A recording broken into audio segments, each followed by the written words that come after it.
Hey, what is up guys? I'm KBHD here.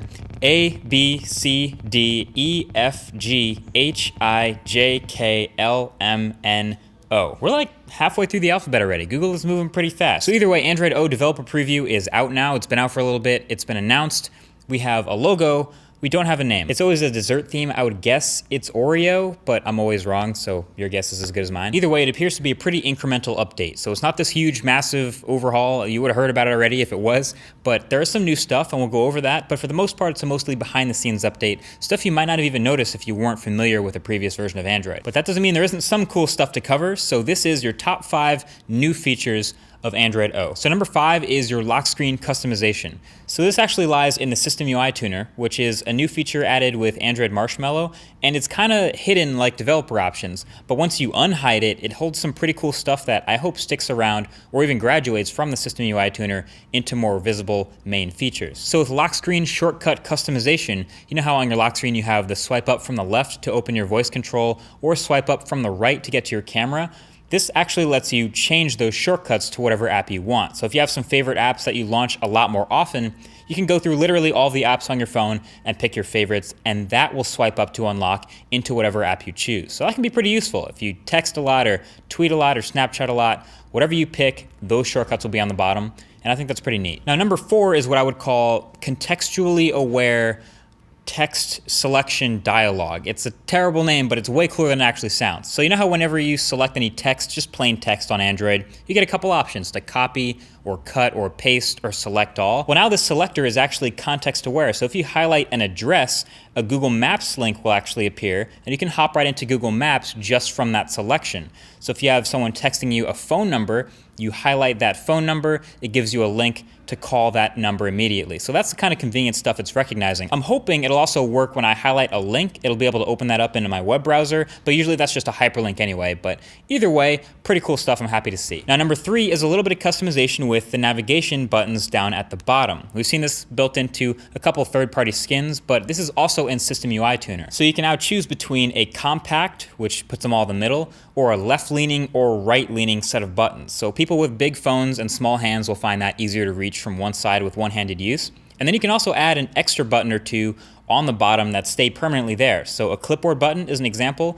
Not sure if it's for copy and paste functions or just a permanent place to view your clipboard because it's not fully functional here yet. But the president is set, and it's pretty cool. I'd like to be able to add my own button there, whatever I want. Now, number 2 is a refreshed notifications panel.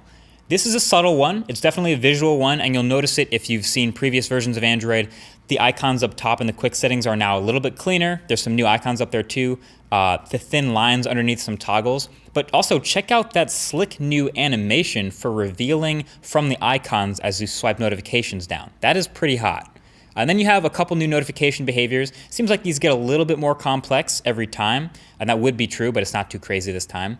First of all, the battery percentage is revealed with 1 swipe instead of 2. I really like that because I like seeing my actual percentage instead of just trying to guess based on how full the bar is. And then you can do a half swipe over on a notification to snooze notifications from specific apps for some time. So this might low-key be one of the most underrated features. So let's say you just dropped a fired tweet, your phone is blowing up with all these Twitter notifications. Instead of muting your whole phone, you can snooze just your Twitter notifications for, say, 15 minutes, and that will still allow you to not miss any calls or any emails or any other notifications. Then when that's done, it'll come back. I think that's pretty awesome. My only complaint here is I wish the half swipe was a little bit easier. It's still way too easy to accidentally do the full swipe and then you just dismiss the notification completely and you can't get that back.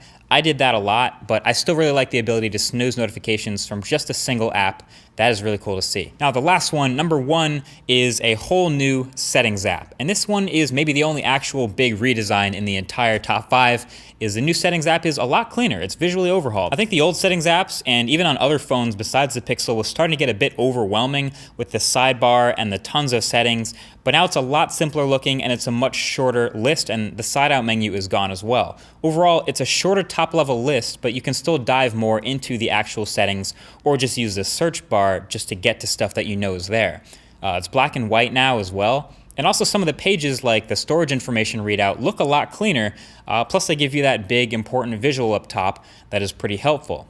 Same thing with like the battery settings, for example. It still breaks down by your most used apps, but you still get that big clean graphic up top for the percentage and estimated time left and power management tools. But yeah, that's it. There you have it. Those are the top 5, at least from what we know right now, best new features in Android O. Don't know the name yet, like I said, but we'll be finding that out pretty soon. And it's a developer preview, so this is still evolving. There will be new versions of it, and there will probably be new features added in the next couple months before it becomes official and rolls out to phones. Like, you don't get these huge overhaul updates every couple months, or it would be a little bit crazy.